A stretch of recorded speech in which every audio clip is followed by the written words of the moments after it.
Hey guys, welcome back to my channel study with ज्योति।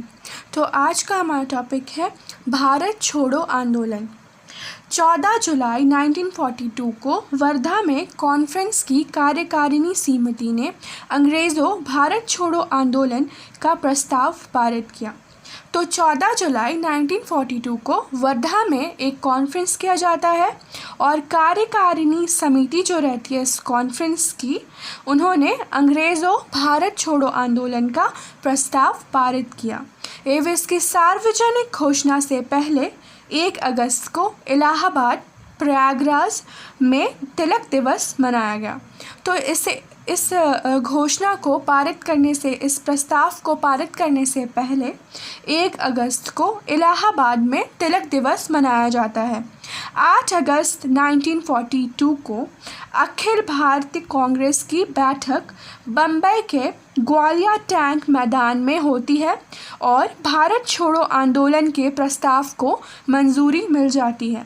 इस प्रस्ताव में यह घोषणा की गई कि भारत में ब्रिटिश शासन की तत्काल समाप्ति, भारत में स्वतंत्रता तथा लोकतंत्र की स्थापना के लिए अत्यंत आवश्यक है।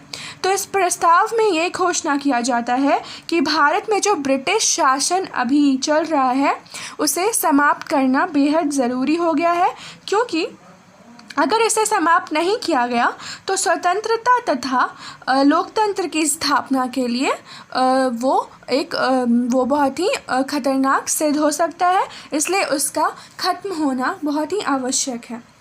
भारत छोड़ो आंदोलन को अगस्त क्रांति के नाम से भी जाना जाता है और इस आंदोलन का लक्ष्य भारत में ब्रिटिश साम्राज्य को समाप्त करना था। तो भारत छोड़ो आंदोलन को अगस्त क्रांति के नाम से भी हम जानते हैं और इसका एकमात्र लक्ष्य था कि भारत में ब्रिटिश साम्राज्य को समाप्त करना।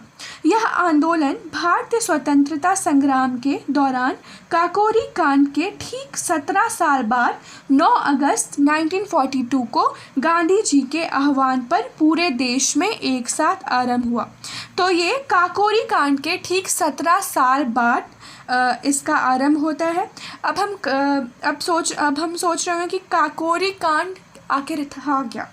तो काकोरी कांड 9 अगस्त 1925 ईस्वी को उत्तर रेलवे के लखनऊ सहारनपुर में काकोरी नामक एक स्थान है जहाँ पर 8 डाउन ट्रेन पर डकैती डालकर सरकारी खजाने को लूट लिया गया था और इसके पश्चात 29 लोगों को गिरफ्तार करके उन पर मुकदमा चलाया गया, क्योंकि उन्होंने सरकारी खजाने को लूट लिया था। इसके लिए 29 लोगों को गिरफ्तार कर लिया जाता है और उन पर मुकदमा चलाया जाता है।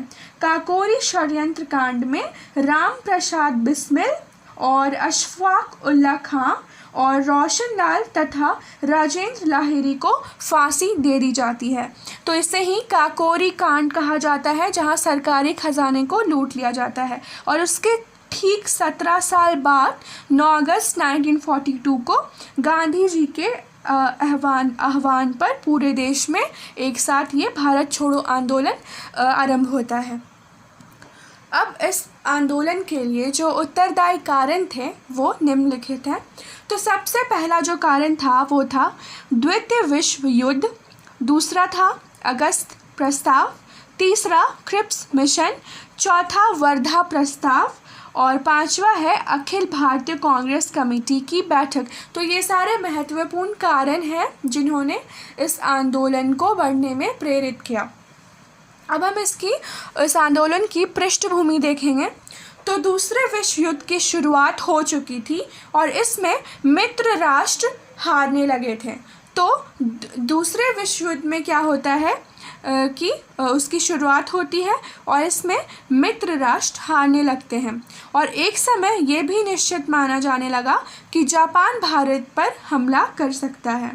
मित्र देश अमेरिका, रूस व चीन ब्रिटेन पर लगातार दबाव डाल रहे थे कि वो भारतीयों का समर्थन प्राप्त करने का प्रयास करें। तो जिस तरह दूसरा विश्व युद्ध प्रारंभ होता है और उसी समय ऐसा लगने लगता है कि मित्र राष्ट्र हार जाएंगे, इसलिए लगातार बहुत सारे मित्र राष्ट्रों ने ब्रिटेन पर दबाव बनाना शुरू किया कि उन्हें भारतीयों का समर्थन लेना चाहिए। अपने इसी उद्देश्य की पूर्ति के लिए उन्होंने स्टैनफोर्ड क्रिप्स को मार्च 1942 में भारत भेजा।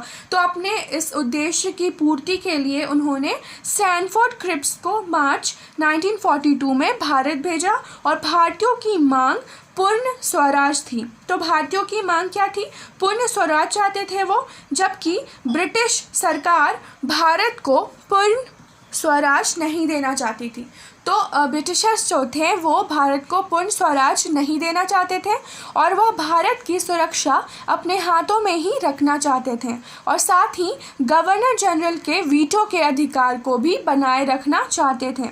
भारतीय प्रतिनिधियों ने क्रिप्स मिशन के प्रस्ताव को खारिज कर दिया। तो इस तरह क्रिप्स मिशन को भी खारिज कर दिया जाता है भारतीयों द्वारा और क्रिप्स मिशन की असफलता के बाद भारतीय राष्ट्रीय कांग्रेस समिति की बैठक 8 अगस्त 1942 को बम्बई में होती है और इसमें यह निर्णय लिया जाता है कि भारत अपनी सुरक्षा स्वयं करेगा और साम्राज्यवाद तथा फासीवाद का विरोध करता रहेगा और इसी तरह भारत छोड़ो आंदोलन का प्रस्ताव लाया गया। अब हम इसकी गतिविधियां देखेंगे। तो इस तरह भारत छोड़ो आंदोलन के दौरान अंग्रेज़ भारत छोड़ो एवं करो या मरो का नारा लगाया गया। तो इस तरह भारत छोड़ो आंदोलन के लिए 2 नारे लगाए गए। तो सबसे पहला था अंग्रेज़ भारत छोड़ो एवं करो या मरो का नारा लगाया गया। ब्रिटिश सरकार द्वारा रात को 12 बजे ऑपरेशन ज़ीरो आवर के तहत सभी बड़े नेता को गिरफ्तार कर लिया गया और उन्हें देश के अलग अलग भागों में जेल में डाल दिया गया। तो इस तरह जब आंदोलन की शुरुआत ही होने वाली थी, लेकिन उससे पहले ही ब्रिटिश सरकार द्वारा रात को 12 बजे ऑपरेशन ज़ीरो आवर के तहत सभी जितने भी बड़े नेता जो इस आंदोलन का नेतृत्व कर रहे थे उनको गिरफ्तार कर लिया जाता है और उन्हें देश के अलग अलग भागों में जेल में डाल दिया जाता है। गांधी जी को पुणे के आगा खां पैलेस में रखा जाता है और अन्य सदस्यों को अहमदानगर दुर्ग में रखा जाता है। कांग्रेस को गैर संवैधानिक संस्था घोषित कर दी जाती है और इसी के साथ कांग्रेस को गैर संवैधानिक संस्था घोषित कर दी जाती है और इसके विरोध में प्रत्येक भाग में हड़तालों और प्रदर्शनों का आयोजन भी किया जाता है।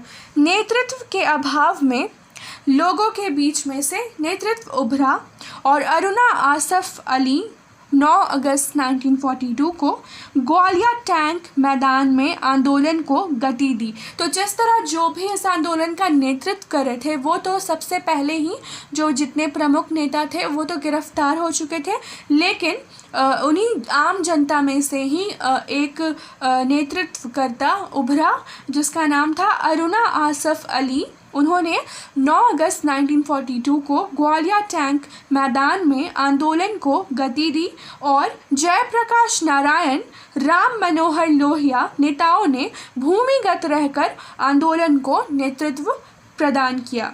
छात्रों, दुकानदारों, मजदूरों, गृहिणियों ने सड़कों और गलियों में जुलूस निकाले। तो इस आंदोलन में छात्र, दुकानदार, मजदूर, गृहिणियाँ और सभी ने बराबर का हिस्सेदारी अपनी दिखलाई और उन्होंने जुलूस निकाला।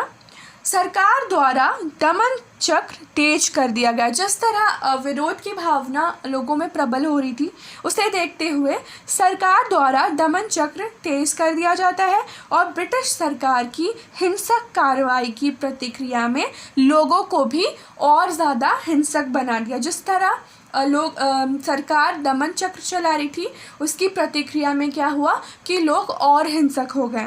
लोगों ने सरकारी संपत्तियों पर हमला किया, रेलवे पटरियां उखाड़ दी, डाक व्यवस्था अस्त व्यस्त कर दिया।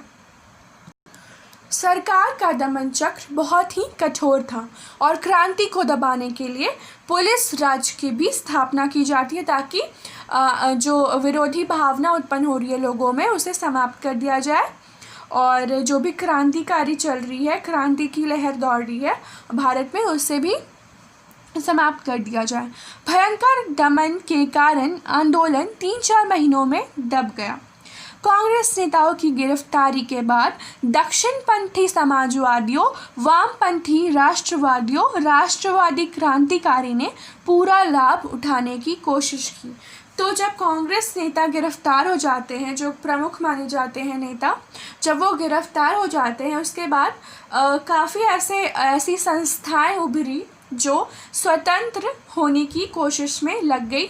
जैसे दक्षिणपंथी समाजवादियों वाला एक संस्था, राष्ट्रवादियों, राष्ट्रवादी क्रांतिकारी, इन्होंने पूरा लाभ उठाने की कोशिश की। अब हम इस आंदोलन के कुछ महत्व को जानेंगे। तो 1942 ईस्वी की क्रांति असफल रही, लेकिन इसके महत्व की उपेक्षा नहीं की जा सकती है। हालांकि ये असफल होती है, लेकिन इसमें भी बहुत सारे ऐसे महत्वपूर्ण मोड़ हैं जो इस आंदोलन को बहुत ही व्यापक बनाते हैं।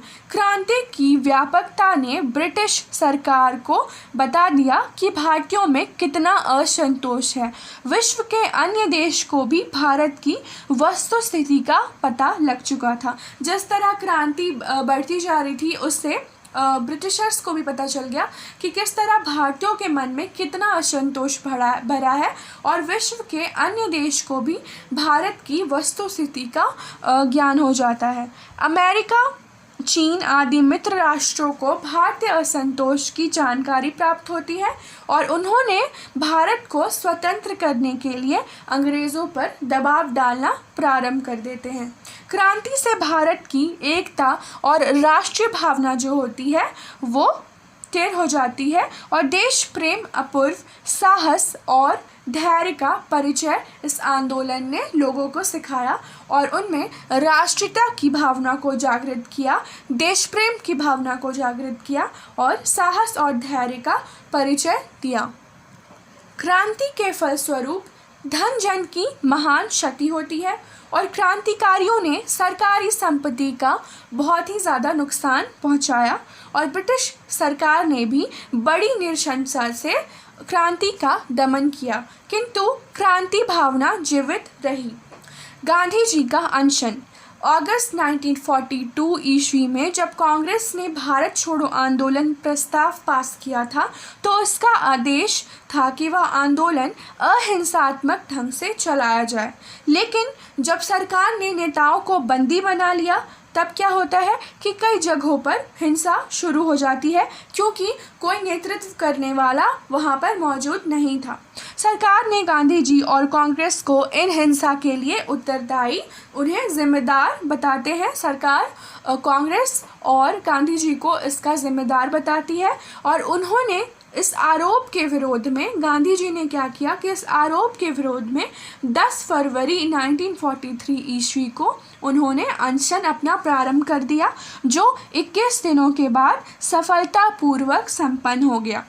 और जिस तरह हिंसा बढ़ती जा रही थी, तो उसे देखते हुए, उसे रोकने के लिए 9 मई 1944 ईस्वी को गांधी जी को छोड़ दिया गया, ताकि हिंसात्मक कार्यों को वो रोक सके। तो इस तरह भारत छोड़ो आंदोलन इसी तरह समाप्त होता है। और अब मैं अपने नेक्स्ट वीडियो में आपको आज़ाद हिंद फ़ौज के बारे में बताऊंगी। तो अगर अभी तक आपने मेरे चैनल को सब्सक्राइब नहीं किया है, तो मेरे चैनल को ज़रूर सब्सक्राइब कर लें, और अगर आपको मेरा वीडियो पसंद आया तो उसे लाइक एंड शेयर करना बिल्कुल ना भूलें। Thank you.